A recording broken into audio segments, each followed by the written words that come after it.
চলে আসলাম বিকেলবেলার ঘুরতে প্রতিদিনের মতোই। আসলে বিকেলবেলার ঘোরার মজাই আলাদা। আমার সাথে রয়েছে আমাদের সাংবাদিক আনিসুর রহমান ভাই। আমরা বিকেলবেলা ঘুরতে চলে আসছি। আসলে আজকে আমরা রয়েছি চিলপার কাছাকাছি স্থানে, চিলপা ব্রিজের পাশেই।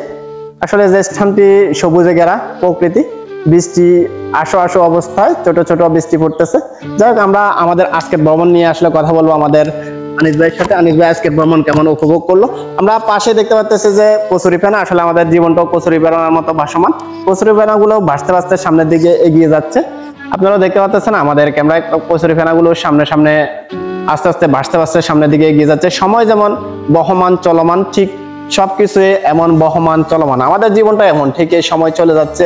আমরা কি অর্জন করতে পারছি বা পারি না, আসলে সেটাই দেখার বিষয়।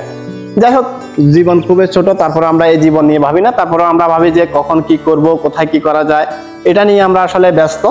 আমাদের মূল টার্গেট হওয়ার কথা হচ্ছে জান্নাত, কিন্তু আমরা সেটি লক্ষ্য উদ্দেশ্য না করে আমরা আমাদের ব্যক্তিগত জীবন এবং এই ক্ষণস্থায়ী জীবনের প্রতি বেশি গুরুত্ব দিয়ে থাকি। যাই হোক, আমরা এখন আজকের প্রকৃতি সম্পর্কে জানবো। আমাদের সাথে রয়েছে আমাদের বিআই এবং সাংবাদিক আনিস ভাই। আনিস ভাইয়ের কাছ থেকে আমরা আজকের ভ্রমণ সম্পর্কে ভ্রমণের অনুভূতি সম্পর্কে জানবো। আজকের ভ্রমণটি ওনার কাছে কেমন লেগেছে। জি ভাই, আমাদেরকে যদি একটু অনুভূতিটা বলতেন।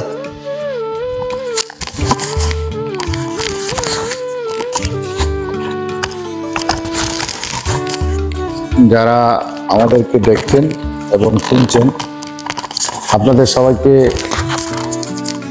এই বৃষ্টি ভেজা দিনের শুভেচ্ছা ও সুস্বাগতম।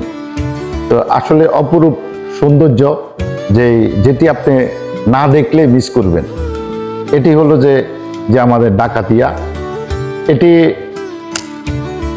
অপরূপ সৌন্দর্য। ডাকাতিয়া নদীটি ঋতুর পরিবর্তনে যেভাবে এখন যে বর্ষা, আষাঢ় মাসের আজকে আষাঢ় মাস চলছে, তো এই জন্য কিছু কিছু বৃষ্টির আবির্ভাব হয়েছে। তো আপনাদেরকে দেখাচ্ছি যেই নদীটি রয়েছে ডাকাতিয়া নদী, এটি আসছে হলো যে মেঘনা নদী থেকে। আমরা যেমনটি জানছি যে মেঘনা 207 কিলোমিটার, 207 কিলোমিটার লাকসাম হয়ে 207 কিলোমিটার এই নদীটি বয়ে গেছে মেঘনার সাথে। তো সবাই ভালো থাকবেন, এই অপরূপ সৌন্দর্য আপনারা উপভোগ করুন এবং দেখতে থাকুন এফএসটি। আর এফএসটিতে সবাই লাইক দিয়ে আমাদের সঙ্গে থাকবেন। ভালো থাকবেন, সুস্থ থাকবেন, সবাইকে ভালো রাখবেন। আসসালামু আলাইকুম। ধন্যবাদ ওনার মূল্যবান বক্তব্য আমাদেরকে দেওয়ার জন্য। আসলে সময় এবং স্রোত কারোর জন্য অপেক্ষা করে না। জীবনটা আসলে উপভোগের বিষয়। যার জীবনটা যত বেশি উপভোগ করতে পারবে সেটাই মঙ্গলজনক। জীবনটা ক্ষণস্থায়ী, খুবই ছোট। যাই হোক, আজকের মতো এখান থেকে বিদায় নিলাম। দেখা হবে অন্য কোনো ভিডিওতে। আল্লাহ হাফেজ। আসসালাম।